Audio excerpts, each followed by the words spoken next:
Oh my gosh, this is such a perfect day for the park. I got my blanket, my sunscreen, a copy of the Meditations of Marcus Aurelius, a chilled bottle of Liebfraumilch, and an onion bagel with onions and extra onions. Okay, let's see what old Marcus has to say today.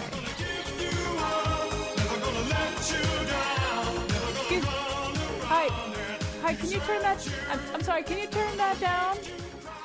Thanks. Maybe I picked the wrong spot. Ow! Hey, is this your Frisbee? Would you mind doing a quick mental status exam to make sure I'm not concussed? Hey, whose monkeys are these? The monkey run is on the other side of the park. Not this. This is not the side for the monkeys to play. Excuse me, sir, would you mind not putting your blanket down so close to mine? I mean, there is so much space in the rest of the park, especially over there. Who are you talking to right now? Who is it you think you see? Do you know how much I make a year? I mean, even if I told you, you wouldn't believe it. Do you know what would happen if I suddenly decided to stop going into work? A business big enough that it could be listed on the NASDAQ goes belly up. It disappears. It ceases to exist without me. No, you clearly don't know who you're talking to, so let me clue you in. I am not in danger. I am the danger. A guy opens his door and gets shot, and you think that of me? No. I am the one who knocks. You know what? Maybe I'll just go swing on the swings over there for a while. Today on the show, the past, present, and future of urban parks. And now he's over there by the entrance doing a living statue of Tom Ashbrook. Colin McEnroe. You know, I have a thing about the living statue people in parks, which is, it looks like it's very hard work, but with street performers, I'll always throw some money in, or, if I'm there for any length of time, enjoying their work, I'll throw a little money in the hat or the box or whatever it is they've got. It's like the living statue guys. I almost never tip them because they're just standing there. I know it's hard, and I know that they sprayed themselves with whatever, God knows what that is, and I know it's difficult. It's just that they're just standing there, and I can't. I don't know. I feel bad about it, but I never give them any money. All right, you're going to get mail from them. Yeah, that's right. Well, all right, we'll do a whole living statue show. All right, we'll do that. If you're a living statue, email me at Colin COLIN at WNPR.org. That's not what we're doing today, but I would do a living statue show, or some kind of, I don't know. Maybe that's a little bit too narrow, but. I'm getting distracted. We're actually talking about parks today. We're talking about urban parks. And the reason we're talking about urban parks, what kind of got us going was, in fact, an email from Mark Oppenheimer. He's here. He's a reporter, a resident of New Haven, occasional guest host of the show. He lives right next door to Edgewood Park. And Edgewood Park in New Haven, like a lot of urban parks, is kind of trying to kind of take itself back and make it into the kind of place where what you want in an urban park, you want a park where anybody feels comfortable going there and anybody feels comfortable taking advantage of the fabulous things that exist in a lot of urban parks. But that also got us thinking about Hartford. Hartford has amazing parks. As you may have heard me saying back before the news, probably around 1930, Hartford probably had more city park acreage per capita than any city in America.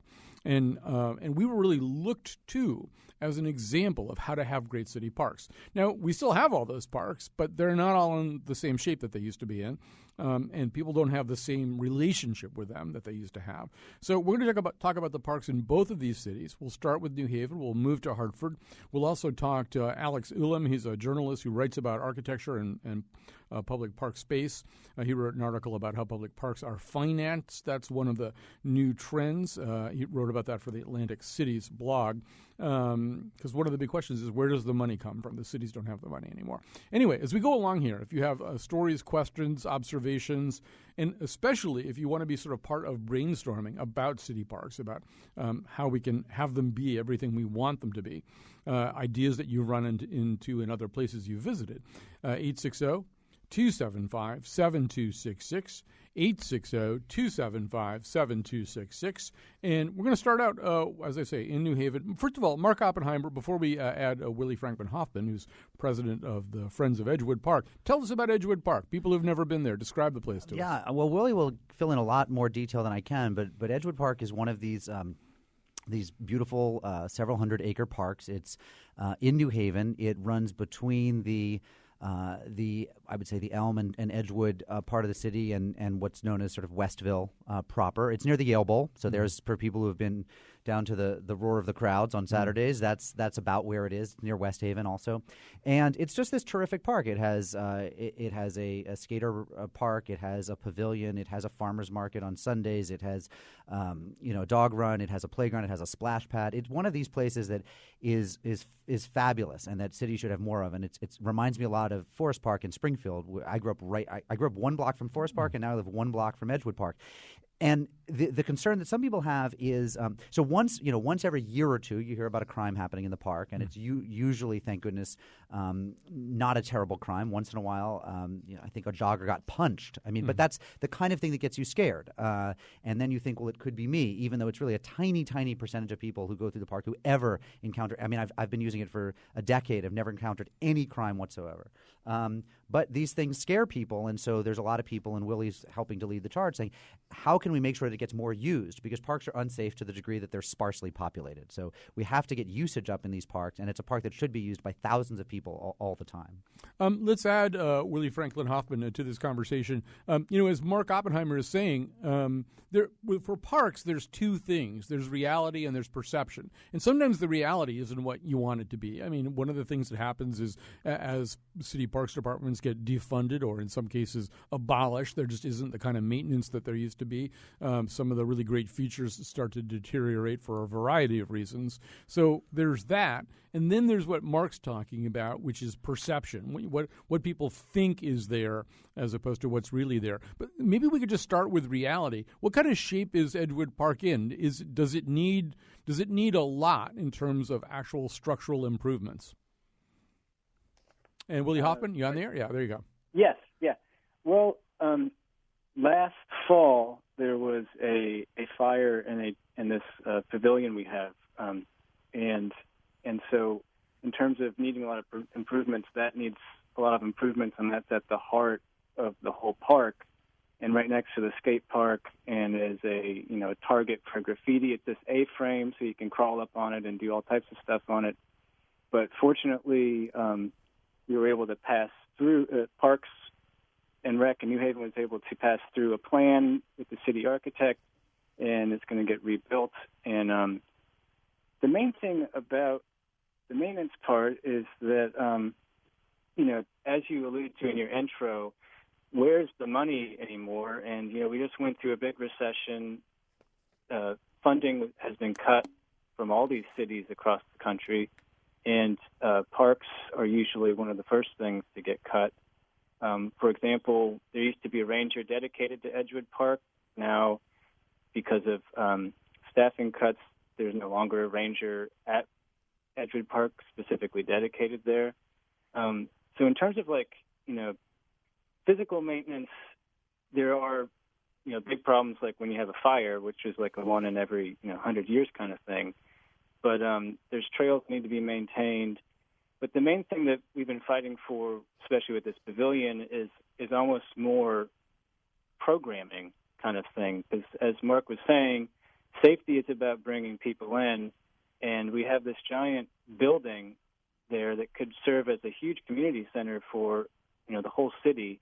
And for the longest time, there's been no programming there. And when you talk to people who used to come in the park, who grew up in the park in the 70s, it used to be the happening place. There was ice skating there. There were things going on. And so, the main thing is getting people connected with other people, using the talents in the city, and just figuring out how we can have more events, more programming, more people. And then I think the maintenance of the park kind of solves itself because people take ownership.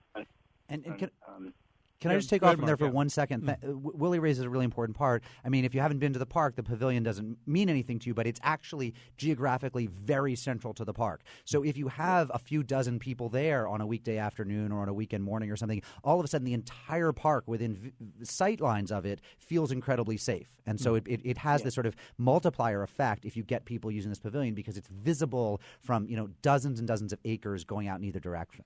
I think also part of the struggle for some of these parks, I mean, Hartford's unusual in the sense, at least Hartford's different from New Haven. I don't know how unusual it is. Hartford's different from New Haven in the sense that we do have one big Olmsted-inspired park that's dead center in the middle of downtown.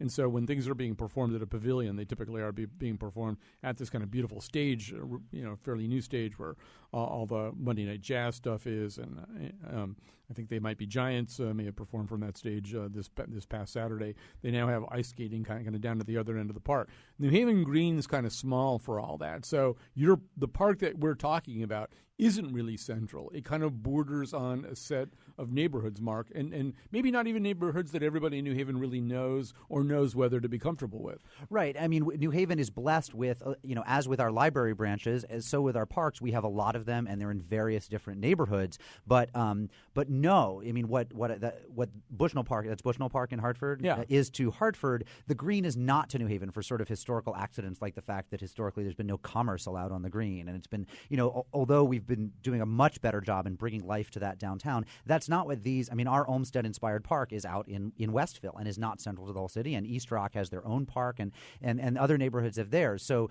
no, we don't have – it's the kind of gravity, the centrifugal force that brings everything there isn't existing for these parks in the same way. So Willie Hoffman go ahead. Well, some of that, too, is there's been, over the years as, cars have become more part of everyday life. A lot of this park has been almost cut off from a lot of neighborhoods in the city itself.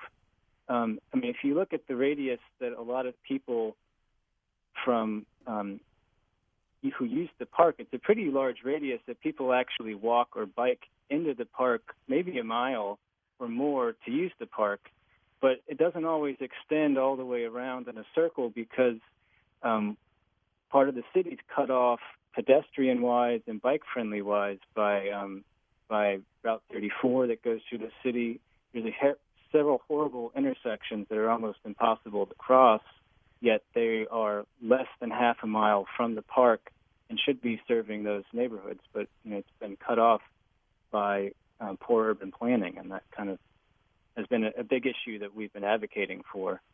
That's one reason why it's kind of not seen all the time as central in New Haven, because the access points aren't there for everybody right now. Yeah. We're going to come back to Willie Hoffman in just a second and talk a little bit about where money can come from all this. Mark Oppenheimer in studio. Let me tell you who else is here. I'm not even sure I ever did. Brendan Mahoney is a Hartford resident and park user. We also know him from the Beat Bike blog. And also with us here in studio is Nancy Macy. She's head of the Pope Park Hartford Designated Fund, a member of the Friends of Pope Park. Also with us is Henry Hester. He's vice president of the Friends of Keeney Park. He was also one of the founders of the group back in 1988. He joins us in studio. Brendan Mahoney, you're out in the parks a lot. Can you give us sort of a quick tour of the Hartford parks that you love and care about, and how you see them either thriving or not thriving? Sure. Since I ride a bike, I'm attracted to parks because it's a good way to get around town by staying off the roads. For example, getting to the studio today, I live in the South End, and to get through here, I had to ride through Pope Park, which is great. And sort of that's the way that the parks in Hartford, it's the Emerald Necklace Circle, some round thing, that sort of encases Hartford, and it makes it so you can get around the city, and pretty much without, with minimal contact with busy roads. Not necessarily always the most direct route, but that's how I interact. And I also, I'm affiliated with a group that's working on getting a skate park downtown in sort of Hartford's most forgotten about park, and so that experience has been interesting because it's park development, and it's a park development in a way that Hartford sort of never explored before, because it's sort of skateboarding, graffiti are not are pretty much not condoned in the rest of the park. So that's sort of that's my Hartford Park experience. All right. Well, we're going to probe you for even more Hartford Park experiences as we go along here. But let's introduce you to two parks here. We can start with Nancy Macy. She's head of Pope Park Hartford Designated Fund, as I said, a friend of Pope Park. Pope Park, just sort of interestingly in terms of Brendan's approach to parks, he's a cyclist trying to avoid cars as much as he possibly can. Pope Park was created by a guy who was in both businesses, right? This is it was donated anyway to the city by the guy who ran both a car and a bicycle company. That's true, and we're proud of that as advocates of Pope Park, and our symbol is a bicycle. Our symbol hasn't really been cars, although we're putting in a new tiny playground for young children in Baby Pope Park, which is Pope Park North, and it's going to have a car that squirts water and stuff. That sort of looks like something that he would have built at that time. I was intrigued by Brendan's talking about biking through the parks because I do the same thing. And Pope Park is a park that's used. When we first examined the park and got the original Olmsted Brothers plans from outside of Boston, one of the things that we noticed was when they studied the park and all the desire paths were that people used the park to get places all the time. They travel through that park. And so we took that into consideration when we restored the sections that we have, which we've done a lot of it. But just north of the park, the highway, as you know, cut a big chunk of it off. And just north of the park, there's an area that a lot of people don't even realize. It's sort of a steep bank down. It's called Bankside Grove because the Olmsted firm named things very romantic names. And that connects the bike greenway through the park and then on up into Bushnell Park and behind Bushnell Park, and that connects all the way to Boston if it's done properly. So that's our next project that we're really looking at for lots of reasons, but one of the reasons is that then there will be more bikers and more people going through that area, and that increases the safety. Back to Mark's question or talk about safety. Let's sort of back up and just frame this for people who don't know Hartford all that well, because we need to kind of describe it as well as Mark and Willie did with Edgewood Park. So Pope Park it's on the south part of the city. It's bordered actually by Park Street. It was we keep saying the name Olmsted. I don't know how many people listening know this name. Frederick Law Olmsted is the father really of American urban parks. He was born in Hartford and is still buried in Hartford. And his sons went on also along with I think Charles Taylor was the other guy in that firm to create a lot of really beautiful parks, including this one. And so. And in a manner somewhat similar to what Willie was just talking about, too, Nancy and Macy, Pope Park, these things were created, many of these parks were created kind of somewhere around the turn of the century, maybe in some cases a little after after the Civil War, a little bit before World War I. A lot of growth in parks around cities like Hartford, and Bushnell Park's a little earlier than that, but not much. And so it was a different place in so many different ways. As you said, there's a superhighway there, just in the same sense that 34 slashes through Edgewood Park. As different kinds of roads came up, they began to disrupt the structure of parks. Also, Hartford made the possibly regrettable decision to bury the Park River, which went through not only Bushnell Park but your park, Pope Park. Yes. And so now, as you look at the park. The other thing that happened, obviously, is Hartford got poorer. Hartford was a very wealthy city in the 19th century and early 20th century. Hartford got a lot poorer. At some point, it even actually got rid of its Department of Parks. So here's this city that's famous for parks, no Department of Parks anymore. So, I mean, what happened to Pope Park? What do you, if you were just to describe it to somebody who's never been there, what got lost when all that was happening? Well, one thing that got lost is that a street was put right through the middle of the park, and that was done ostensibly to get workers to the factories, the very factories that were established by Pope down on Capitol Avenue. But what it really was there was a new real estate development that was being developed south of there on the other end of that street, and the real estate developers really wanted that street to go through the park to reveal their development and all of that. And the second thing, not the very first, but the second thing we did when we got enough money, we've raised almost $5 million to do work in Pope Park, and it shows. It's very nice. But we took that road out and completely redesigned, and we left a beautiful lighted path so the kids can get home from Hartford High School and get back to their homes. The surrounding neighborhood has changed in that it's become poorer. It's the most intensely populated of young children neighborhood, if I didn't say that right, but the most intensely populated area with young children, and nobody has a backyard because they've all been taken over for cars. So that's a change.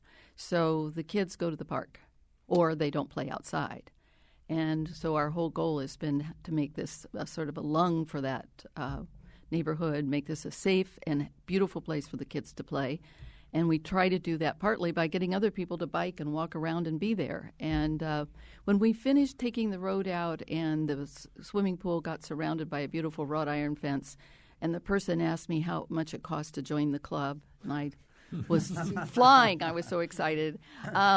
Then I saw strollers and people walking with water bottles. They were recreationally using the park, not just flying through it as fast as they could before it got dark.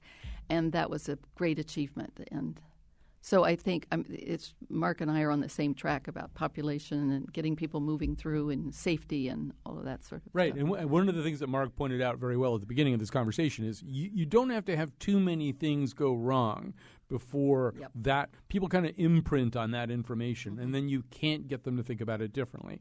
And I think there are a lot of people. In fact, I'd love to hear from people who are living in the suburbs of New Haven and of Hartford about whether you do or don't go to these parks, and if you don't, why don't you go?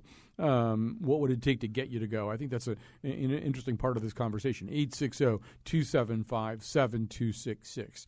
860-275-7266. So we're going to come back to all these parks, but we've got one more park we need to meet. And to introduce it to us, Henry Hester is here. He's the vice president of the Friends of Keeney Park, also one of the founders of the group back in 1988. Keeney Park is a marvel in a lot of ways. It's not only the biggest park in Hartford. At one time, I think it was the biggest city park in New England, about 700 acres, almost 700 acres. And it's got an equestrian center. It's got a golf course. It's got all kinds of fabulous stuff. But I'm willing to bet that less than 1% of the people listening to the show right now has ever set foot in Keeney Park. So first of all, introduce the park to them. Tell them even more about the park. Basically, the park is a jewel, a diamond in the rough. We were very blessed to have Henry Keeney leave us this legacy and understand the Keeney estate. I tend to look at Keeney Park as the estate of Henry Keeney. What we are blessed to have is the fact that Charles Elliott, who's part of the Olmsted firm, who helped put in Keeney Park 1 million trees and plants. So basically, our organization has always been trying to build a volume and making Keeney a destination to come. We knew that we were fighting an uphill battle, no different than what they did when they put the convention center downtown Hartford, because Hartford was plagued with the same problems. The thing that we have to look at is how do we continue to collaborate with other people to kind of help save this whole thing. We've been very fortunate that we've collaborated with the Deep, who've actually made Keeney Pond a state pond. So it took some of the cost of actually operating fish in the pond, and we got a system from the city, from the state, to come in and teach our kids how to fish, because our biggest push has been to get young people in the city, especially all over the city, to come to Keeney Park because it's such a jewel to walk in. The thing that I've seen in Keeney from suburbanites, when they do come in, we don't have to explain to them about Keeney. Just the mere presence of being in Keeney talk for itself. Keeney has been one of the most least disturbed parks in the city. So it's kind of been, by them cutting off a lot of this stuff, it kind of preserved the natural history of Keeney. Because as I talk to people, and they tend to forget, as they come down Main Street and they see the clock tower, they have no clue that's Keeney Park. You know what I'm saying? So actually what we've been doing is kind of reintroducing people to the park through programs, because I think programs is the key essential to actually get a healthy park. All right, so we're going to go to break here in just a second. We got some great calls, though. I may try to squeeze one or two of them on the air before we go to that break. But before we do that, Brendan, as somebody who bikes all over the city, what's your is Keeney Park part of your route, part of your green necklace around the city? Oh yeah, I mean Keeney Park's awesome. I mean you can just go for a bike ride in Keeney Park. It's so big, and I mean there used to be. I'm not sure sort of when they fell into disuse, but there's a network of carriage trails that were part of the original design. And, if you're so inclined and your tires are wide enough, it's just so much fun to go. I mean, it's one of those things where it's not even that you realize that you're no longer in Hartford. It's like you no longer realize you're in like anywhere near sort of anything industrial. I mean, it's akin to, North Simsbury or something. It feels so remote. I mean, you can't hear cars, you can't see cars, and you really, it's woodsy, and it's a great park. Let me grab a call here from Carl. Hi, Carl. You're on the air. Hi. How are you? Good. Well, thanks for having me on. I wanted to quickly just say wonderful topic. And our organization, the Connecticut Center for Advanced Technology, in conjunction with the Hartford Public Library and the Hartford History Center, are producing a video game, basically an augmented reality game that takes place in the park. So it encourages people to go to the park to play the game on their smartphone. And it's sort of in the style of National Treasure, so it melds real history, fiction, as well as the natural beauty of the park. And it's a collaborative effort from those groups. And the interesting thing, I think, for the purposes of this discussion, beyond the fact that we're building this video game, is that it's funded by the Institute for Museum and Library Science by an innovation grant. So it's federally funded. We're a nonprofit, and then obviously it involves some of the other entities in the city that are both nonprofits and the public library. Let's grab a break here. When we come back, we've got Rand Cooper on the line, wants to talk about, he actually plays golf. Rand plays golf in Keeney Park, at least when the golf course is in shape for that. And we'll talk a little bit more about all these parks. We want to hear from you, 860-275-7266. Take a walk in the park. Take a walk in the park. Every night when it's dark, I just walk in the park. And I hope that you walk in there too. Take a walk in the park. And I practice the things that I'll say if I bump into you. Take a walk in the park.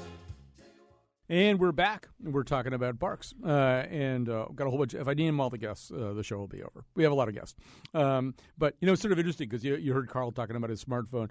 Mark Oppenheimer, that's not what you go to the park for, is to look at your smartphone, right? You go to the park for something else. But isn't part of what we're talking about here really blending a lot of different generational styles? Yes, and let me be clear that interestingly, you encounter a lot of. I mean, I talk about this with cars. Like I've had conversations about Edgewood Park and Forest Park in Springfield. When I was growing up in Springfield, cars could get into the park and cruise, and it was actually kind of awesome. Teenagers were like blasting their Aerosmith and smoking cigarettes and doing bad things, but it gave tremendous life to the park, and it kept crime down. And I mean, it was activity. That's why we give them all smartphones, so they wouldn't do that. So they wouldn't blast Aerosmith. Yeah, I mean, it gave life to driving and cruising is part of life as well, and smartphones are part of life. So no, I don't object per se. Although driving and cruising, I mean, Brendan, it's sort of you go to parks partly to get away from cars. Actually, in Hartford, I think Goodwin Park is the park that has no roads, right? You are, no. Actually, the roads in Hartford Park, it's an interesting thing because, as you know, Pope closed itself. Goodwin just closed itself to through traffic. Keeney, though, is open to through traffic, which on the one hand, I mean, it is such a large park that it would limit access to a lot of people, but it also is a commuter road, which does not make the park fun. At 5 o'clock in the evening, it's not a fun park to be in because people are driving pretty quickly, and I wish we'd do something about that. All right, I want to have a conversation quickly about money. Like, where does all the money come from? We're going to bring Willie Hoffman back into that. But before we do that, let's and we've got Mayor Segarra from Hartford also online. I want to talk about where the money comes from to fix up these parks. Let's start, though, with Alex Ulam. He is a journalist, writes about architecture, wrote an article about all of this in Atlantic City's blog. So, Alex Ulam, tell us, what are the trends? Obviously, one of the trends, for the most part, in the financing of public parks, whether we're talking about the acquisition of new park space, which a lot of cities are doing, or the refurbishing of old parks, or even the transforming of old parks. Where does the money come from? Where it doesn't seem to come from is city budgets that don't have it anymore, right? Well, city budgets, cities are still funding a lot of the capital costs, but increasingly they're outsourcing the maintenance and design decisions for new parks to friends groups and to public-private partnerships. And so what's the new normal? My sense is that in some places it almost amounts to sponsorships, almost getting, companies involved.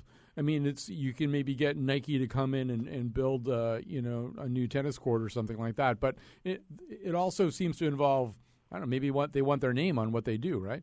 It can be sponsorships, or it can be real estate deals. Having housing in the park where people the most evolved or the most pronounced example of this is having housing in the park where the residents don't pay property taxes, but they pay payments in lieu of taxes that go to the maintenance of the park. No, is that at the Brooklyn Bridge Park in New York? Is that where they do that? Brooklyn Bridge Park, and then, or you could have in Hudson River Park in New York. They have commercial nodes where there's commercial entities pay rent to the park, and that funds the maintenance and operations.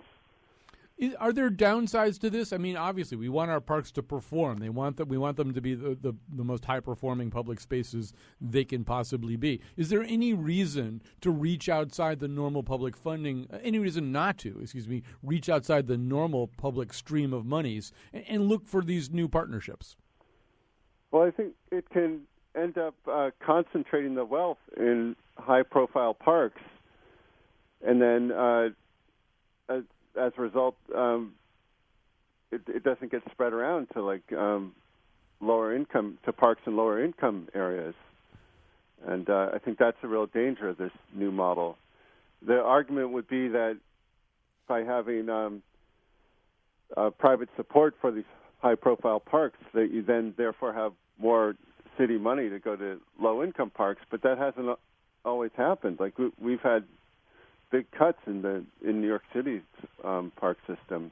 They did restore some of those cuts in last year's budget, but we're still recovering from huge cuts over the past decade. I mean, one of the things that's happened in New York, we have to say, and I really want to expand this conversation to some of the parks we're talking about too, is parks have become a development tool. I mean, the High Line obviously is the most obvious example of this. This is a public park that would have been unthinkable. I mean, nobody could have imagined a park like this. It's now one of the biggest tourist attractions in New York. I think it's one of the biggest tourist attractions in the world, but it's also this incredible fulcrum for development. I mean, just stuff flew up, big, shiny, beautiful stuff flew up around it. But Alex, I guess one of the arguments about the High Line is the argument that you're talking about here, which is that people who have a lot of money, a lot of skin in the game, start to be making decisions not only about the High Line but about everything that's going on around the High Line. Yeah, and it's I mean, in one way, it's not a public park in the sense of. Like Central Park, I mean, it's a 6.7-acre park. It doesn't perform the functions for a community the way another type of park would do with, recreational facilities. It's more of a tourist attraction and a real estate development scheme.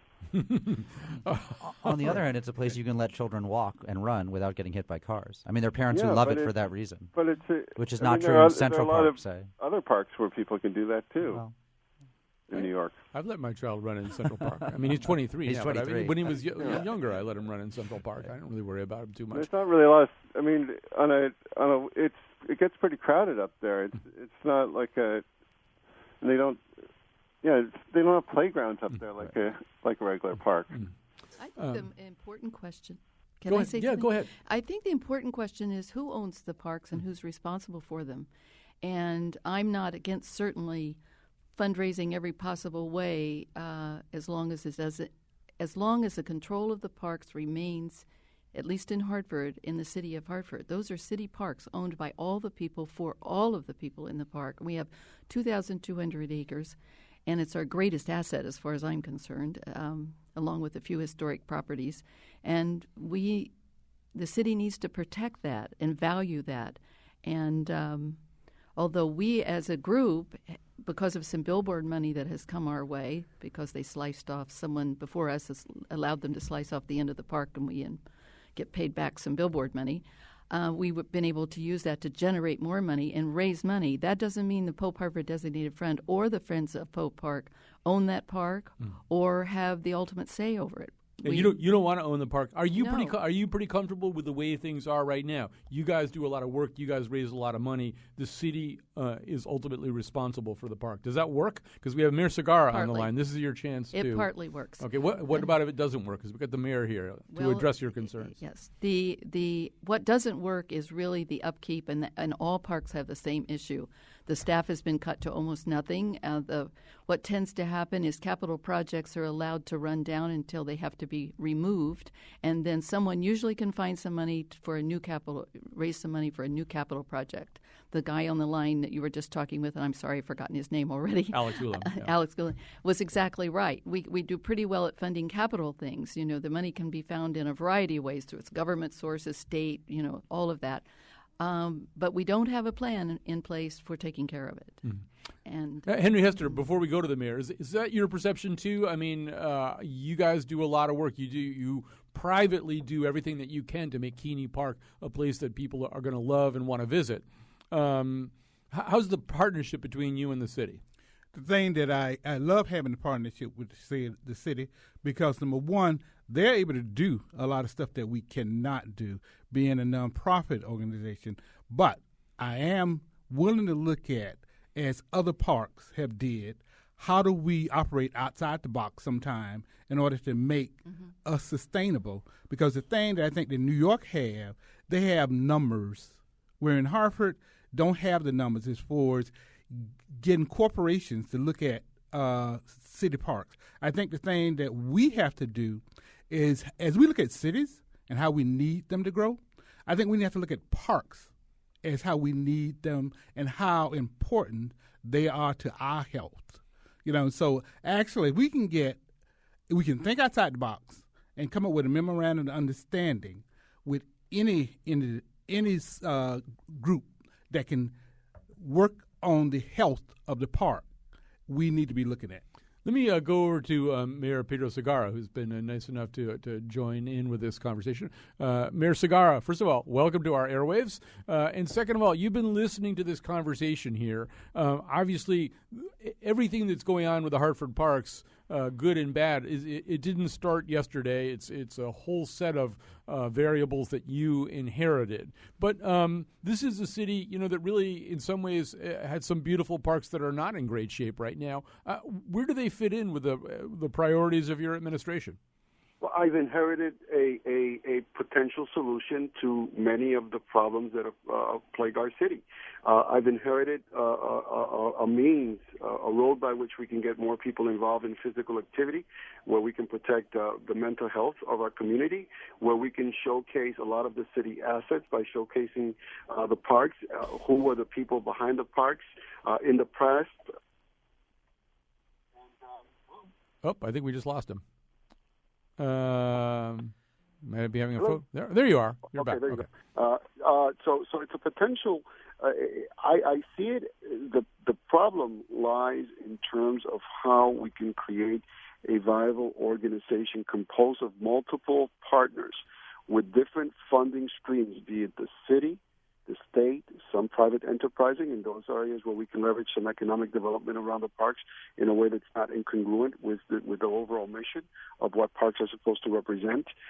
So it is a challenge, but it's also an opportunity. During my administration, I think I've increased the number of resources going to the park. We've taken an advantage of low interest rates in terms of bonding some of the capital improvements. The part that's a little bit more challenging is trying to get this confluence of interest and different people who are involved, because we have one of the biggest assets that we have is the friends of the parks and the people who support the parks. That's where you have your Nancy Macy's and your Hesters and your Mahoney's and all the wonderful people that advocate for our parks.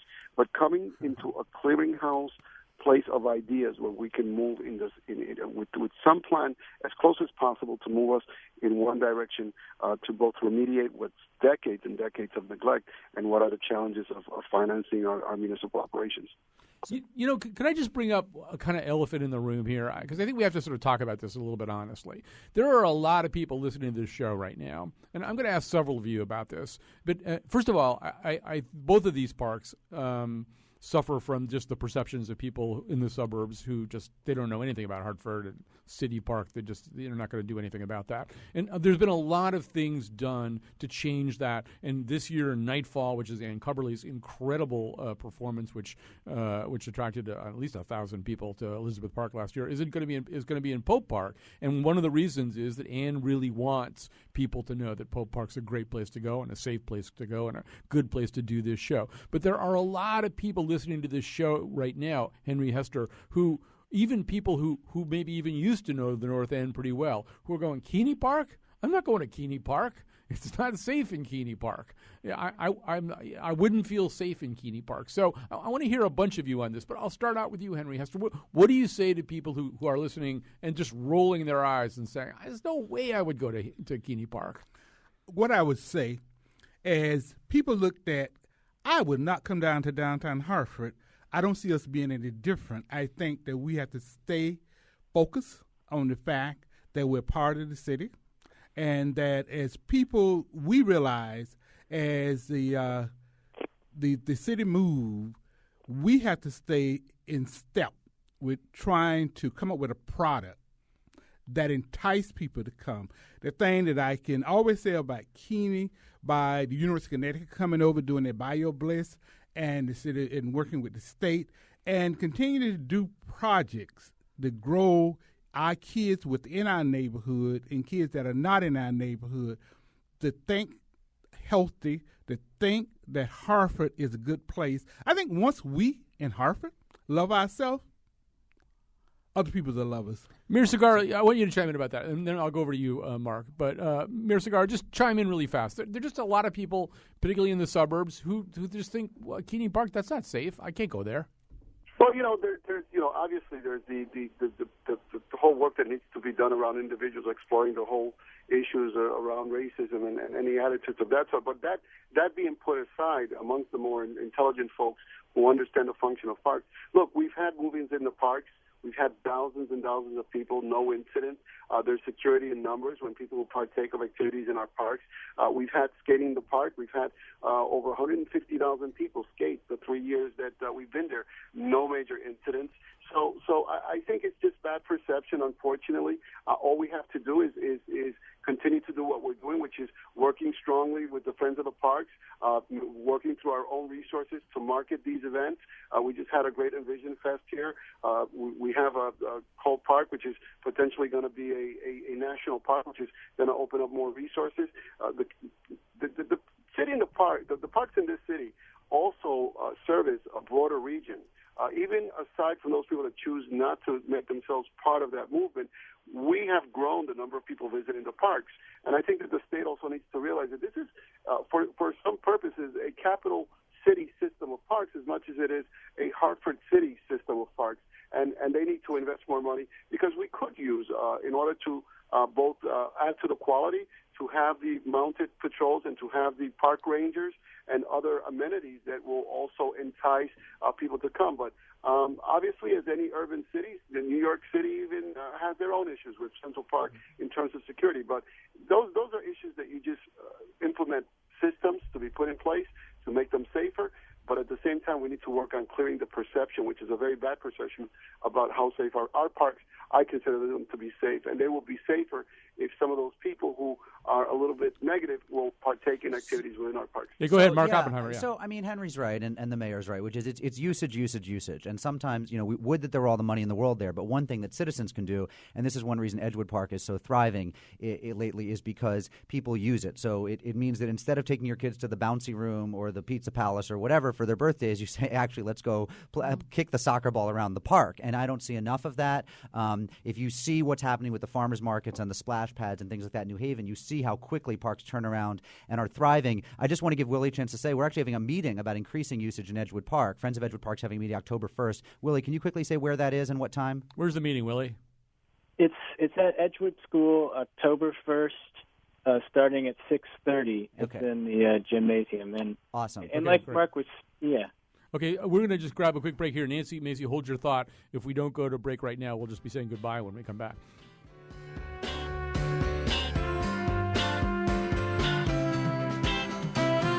Funny days in the park.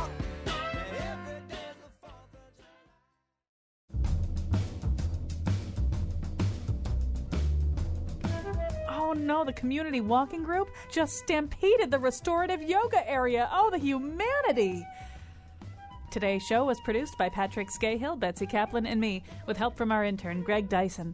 The part of Bill Curry was played by Mandy Patinkin.